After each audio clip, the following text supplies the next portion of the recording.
In response to request to elaborate on problems of running in conjunction with bodybuilding. After 30 years in the gym business, a man does not have to be very smart to learn a few basic truths. Observation of repetitious failures of successes in bodybuilding problems finally becomes startlingly clear.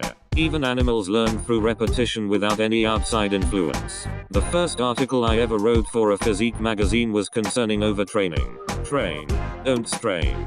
Top men from all over the country who consult me on their training problems are all, down to the last man, overtraining. Too many sets, too many reps, too many different exercises. I teach them to simplify their routines, and if you can absorb this, train harder, train over your head, get more work done in the shortest period of time, and stay within the confines of your own personal blood sugar levels.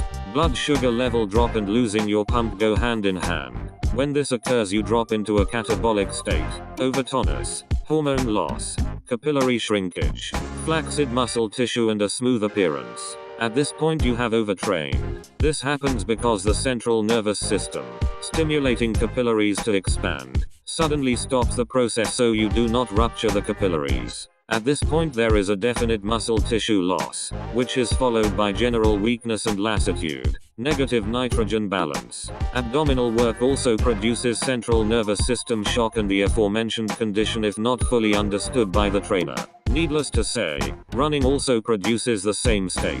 At this point I am presenting an article from a jogging and running magazine, now out of print, called Fitness for Living. December 1968 issue. The article explains what makes muscle tissue grow and what does not. Also, I am including a page from my newest booklet on overtonus, Vince's 6-week bulk course.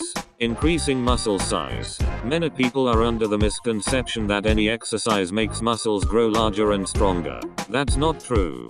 Back in 1925, German scientists discovered that to acquire large muscles you must increase the intensity of work done within a given time. That means that it doesn't matter how much work you do. What counts is how fast you do it.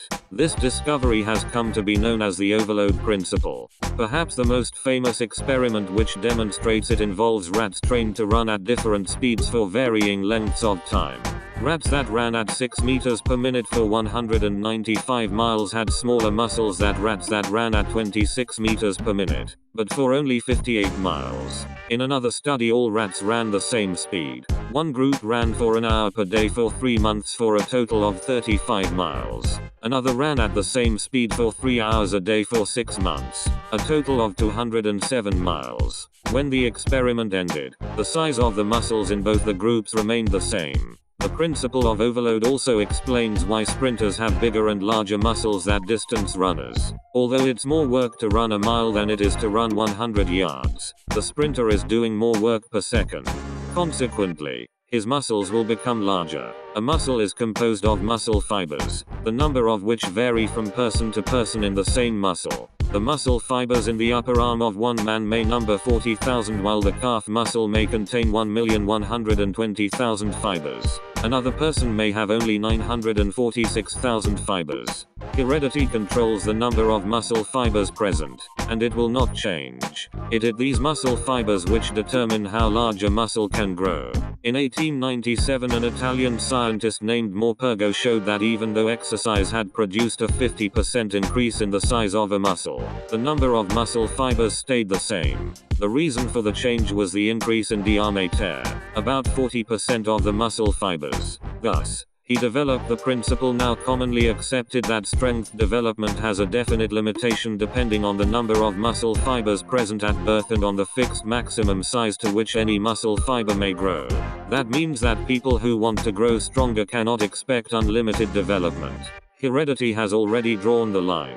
But, Through proper exercise they may reach their heredity boundaries. The bodybuilder's greatest pitfall: overtonus. Overtonus is a condition caused by too many sets, too many different exercise combinations. In short, overwork, which causes muscle tissue loss, hormone depletion, weakness and a smoothed out appearance, inability to produce a pumping effect and a general lassitude or weakness. Overtonus produces a stringy appearance with no healthy round look apparent in a properly worked muscle. Overtonus is caused by male hormone loss. Overtonus causes the central nervous system to cease pumping blood into capillaries which might otherwise rupture. To achieve a maximum pump, exercise until you notice pump loss. At this point, check back the number of sets, tempo and repetitions required to achieve this effect. This is your personal exercise requirement level.